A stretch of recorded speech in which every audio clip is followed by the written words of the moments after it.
My name is Chris. This happened years ago, and it's something I actually forgot about until recently. I was 17 that summer, working nights at a pizza place on the outskirts of my childhood hometown.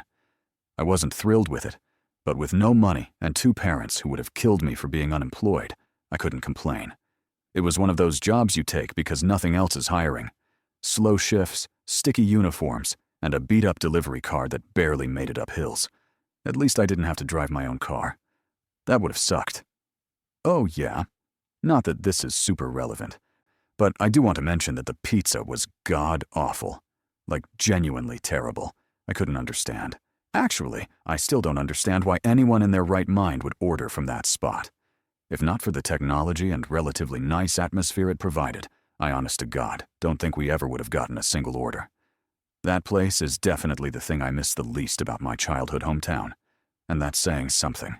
The one saving grace about working there was that because the pizza was so bad, or because the place itself was so far away from our downtown, or maybe a combination of the two, people rarely ordered from us, so most nights were dead quiet. I'm not going to bore you with the mundane details about how my nights typically unfolded. It was a pizza place. I'm sure you could fill in the blanks yourself. One night, I was restocking the fridge with drinks when the tablet buzzed with an online order. Large sausage and olive pizza. I remember that distinctly because we never got olives. The address was out in the middle of nowhere, past the edge of our delivery zone, and I remember getting ready to reject it out of habit. But before I could, my manager, this 30-something guy named Russell, who mostly sat in the back scrolling through Reddit, looked over and told me to take it. Saying we hadn't had a single run in over an hour, I didn't argue. So, when the pizza was ready, I typed in the directions on my phone and grabbed the pie. At least it would kill 30 or 40 minutes.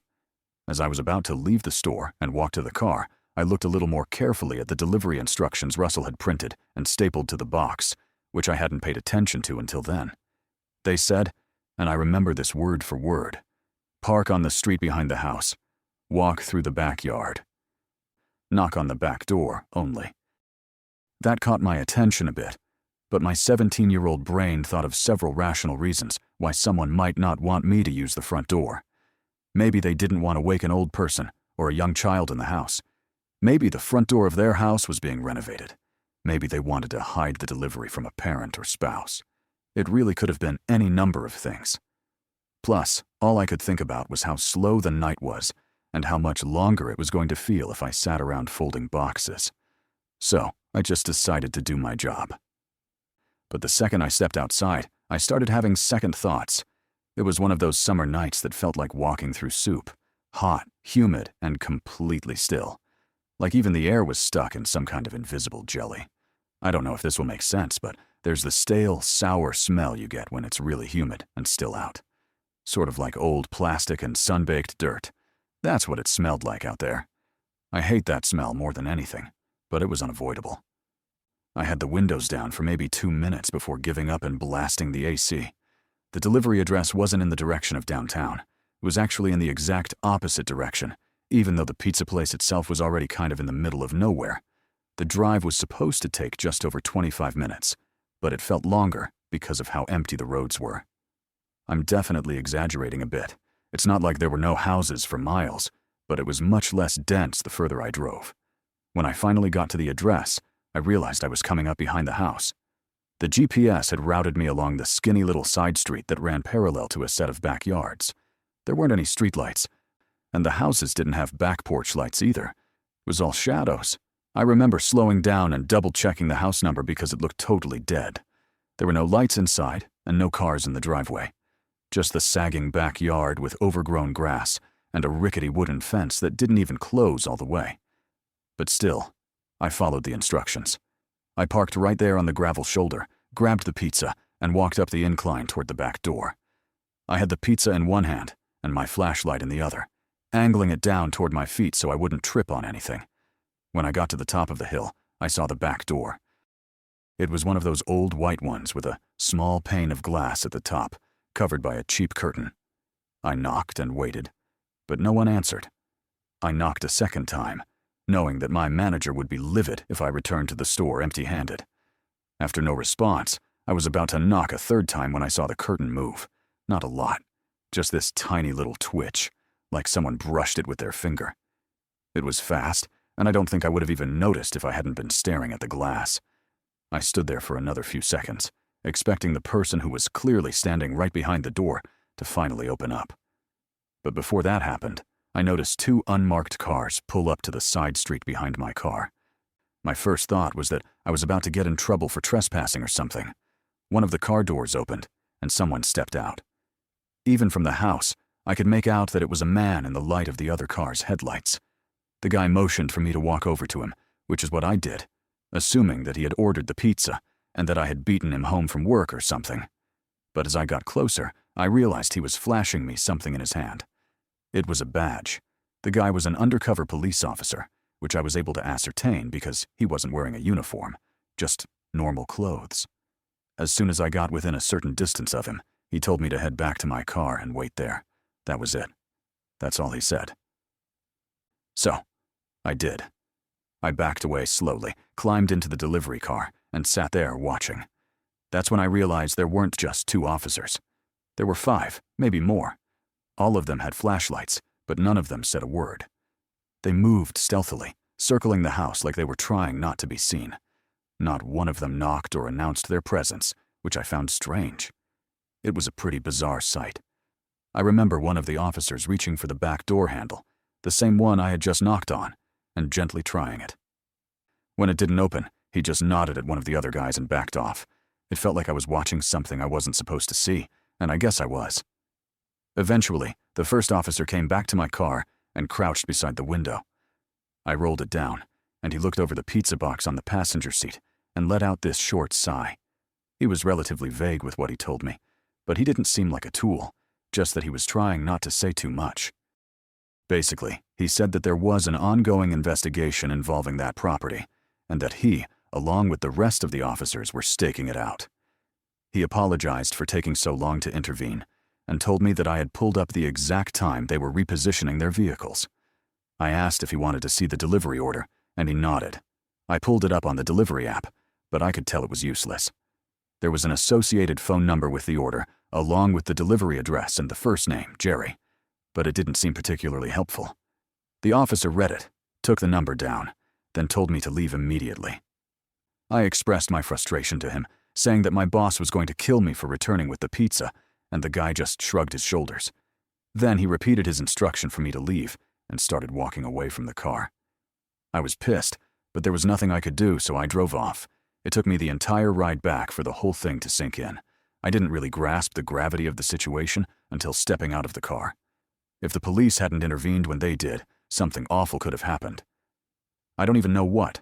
The more I thought about it, the more I realized that the threat of the police was probably the only reason the person didn't open the door to accept the pizza. But why would someone order a pizza if they were being staked out? Maybe the person inside the house didn't know they were being watched. Or maybe they did, and I was part of some test run. Like maybe I was the bait to see if the cops were watching that side of the house, or if they left. The curtain moving, the silence, the timing. I don't know. What I do know is that I will never get an explanation for what happens. And thinking back to this incident is mostly a waste of time. I probably would have forgotten all about this if one of my high school friends hadn't brought it up the other week. I didn't even remember it at first. It's probably best I forget about it again, but I figured I'd share it here before that happens. Music. This happened just last year. I'm 40 now, married with 2 boys, ages 7 and 5. I work in insurance, which sounds boring because it is. But we're stable, and that's all I care about at this point in life. A couple years ago, my dad passed away after a long bout with cancer. He left behind a beach house down in Delaware that I'd never been to before because he used to rent it out year-round. It's nothing flashy or big, but it's in a fantastic spot just 1 block off the boardwalk. My favorite part about it by far is the upstairs back deck that provides a really nice view of the ocean. We started going there every summer after he passed, using it as our escape. A week here, weekend there. It became our little family tradition. As much as my wife and I love spending time there, the boys love it even more. They'll spend hours on end playing on the beach, riding bikes, and exploring the town. It feels like a gift, something my dad left behind for us to enjoy. This story takes place during one of those weeks last summer. We'd gone down in mid-July, a Sunday through Friday kind of thing when the crowds would thin out midweek and the beach was a little quieter. I remember the night clearly. It was a Wednesday. The boys had knocked out around 9:30 after a long day in the sun, and my wife and I were sitting on the back deck, playing cards and sipping wine. That's when our older son, Jordan, came outside. He had this uneasy look on his face. He told me he kept hearing a scratching noise in his room, and it was keeping him awake.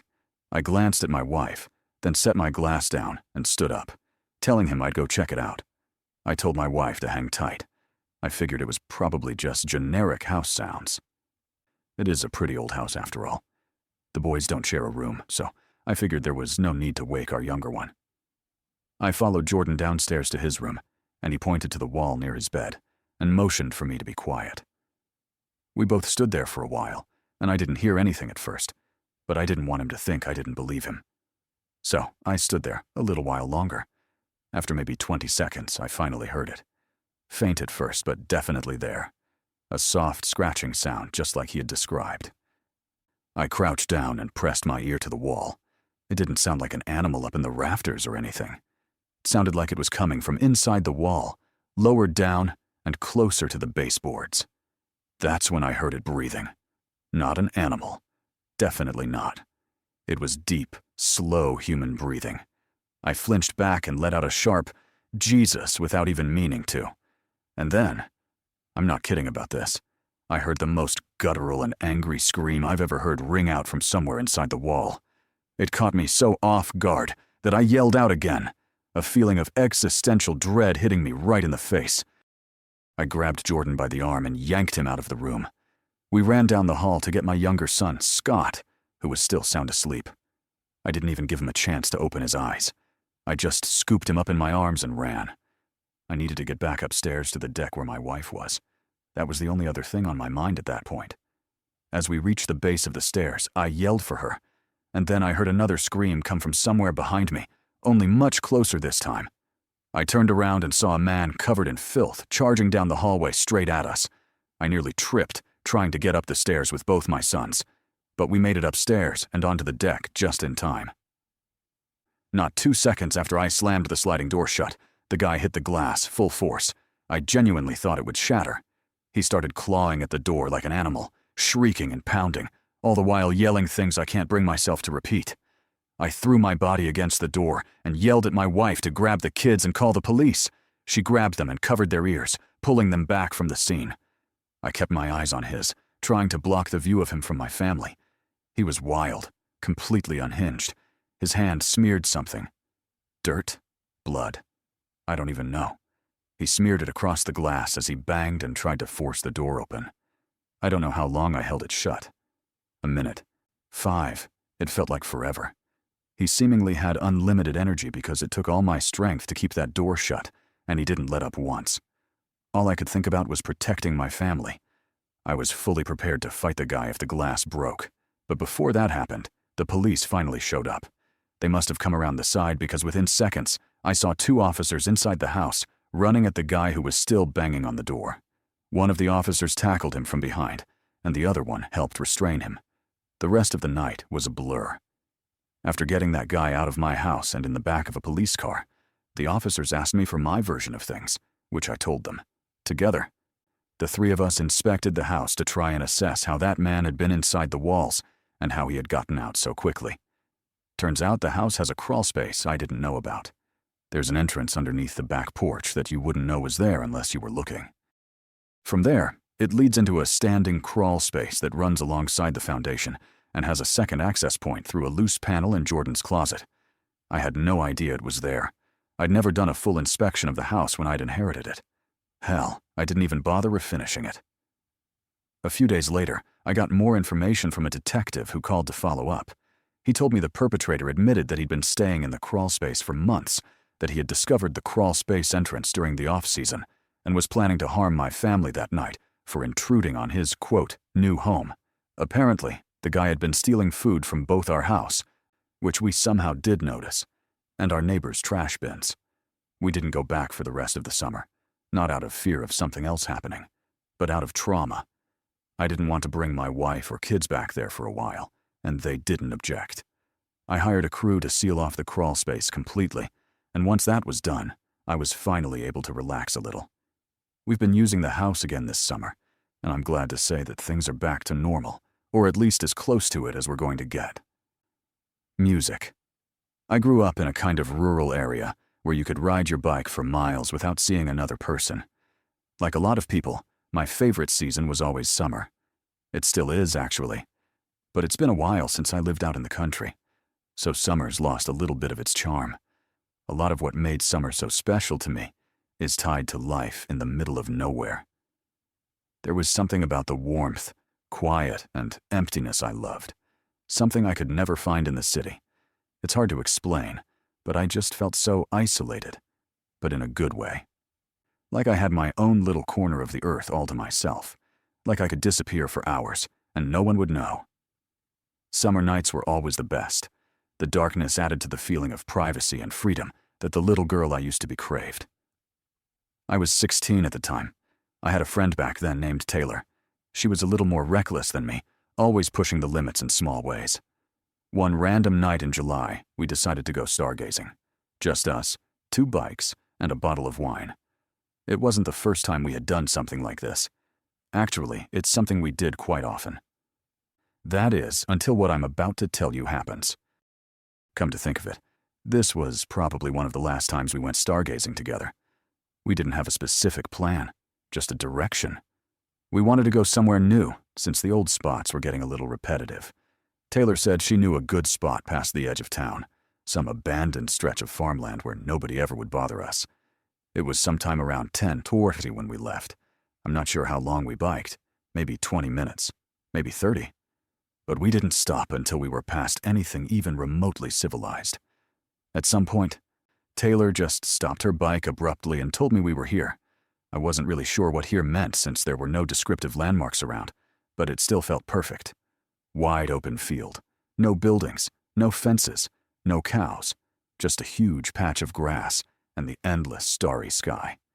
We spread out a blanket and popped the cork with the little opener Taylor had somehow remembered to bring. It was some cheap red wine that didn't taste all that good, but it did the job.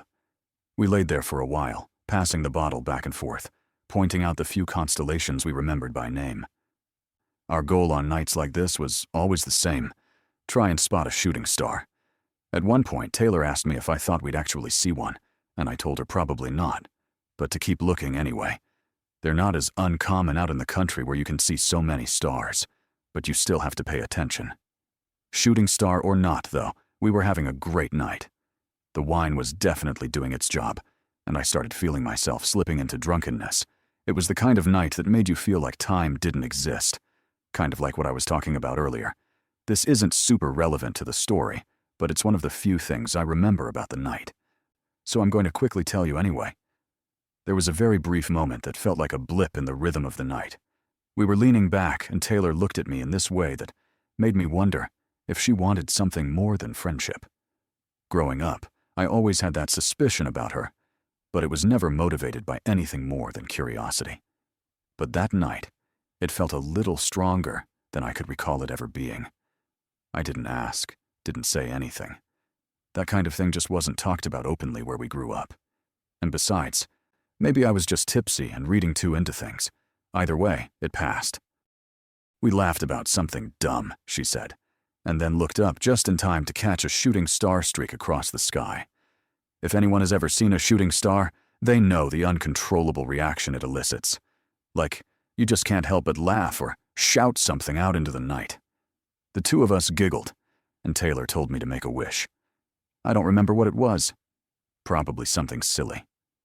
We leaned back and talked for a few more minutes, our moods a little uplifted from seeing the shooting star. I closed my eyes for a moment, not to fall asleep, just to feel the breeze on my face for a second, and settle further into the stillness. I swear on my life, my eyes were not closed for more than 5 seconds, but when I opened them, Taylor was gone. Like gone. Not just off to pee or fiddling with her phone. She was actually gone, which I could tell from the fact that both she and her bike were nowhere in sight, even though mine was still sitting right next to the blanket. I sat up fast, thinking maybe she was messing with me, but even after turning a full 360, I couldn't see her. In that moment, I felt this unexplainable feeling of fear wash over me. The empty field I was sitting in suddenly felt suffocating, and the gentle charm of the night was replaced by panic. The stars looked dimmer. That's the part I can't forget.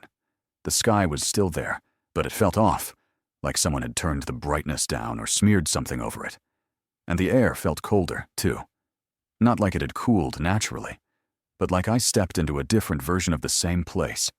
I know I'm not making any sense, but like I said, the feeling was unexplainable. I pulled out my phone to check the time. It was 3 a.m. Exactly. That timestamp is burned into my memory and probably will be forever. I had to blink a few times to make sure my mind wasn't playing tricks on me. It hadn't even been midnight just a few minutes ago. I kept staring at the time on my phone, wondering if I had somehow fallen asleep. I knew I hadn't, but I couldn't be sure. Would Taylor really leave me there all alone, though? Even if I had fallen asleep, there was no way. She wouldn't have done that in a million years. I stood up, spun around, and called her name a bunch of times. But she didn't answer. I didn't know what to think. The only logical explanation was that she had ditched me for some reason. Maybe she'd gotten annoyed, or wandered off and left me passed out, but I couldn't figure out why.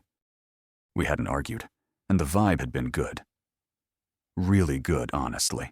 I called their phone a bunch of times too, but those were unanswered as well. After that, I started crying. I mean, can you really blame me? I didn't know what else to do. I grabbed my bike and started pedaling back towards my house, trying not to panic. That ride felt like it took forever. It was probably the scariest I'd ever felt on a bike.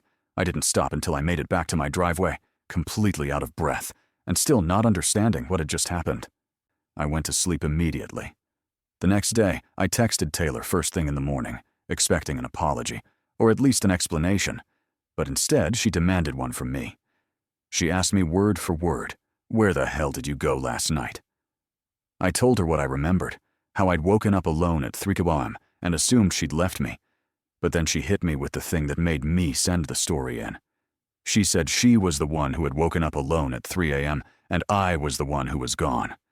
She waited for me for over an hour, then biked home angry and confused, assuming I'd gotten annoyed and left her there. According to her, I just vanished. And I was just as convinced the same thing happened in reverse. We went in circles for a bit trying to piece it together, but nothing added up. Neither of us had memory gaps beyond that moment. Neither of us had texts or calls or anything that could help reconstruct what actually happened.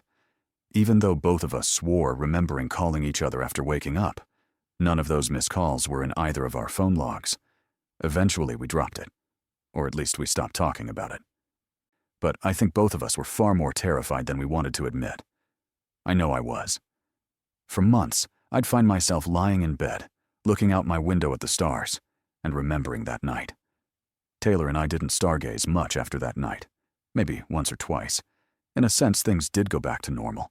We continued living our lives, and that was that. But even now, I still have no explanation for anything that happened that night.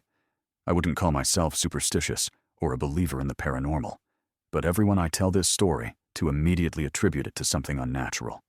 And maybe they're right, but I really don't like thinking about that.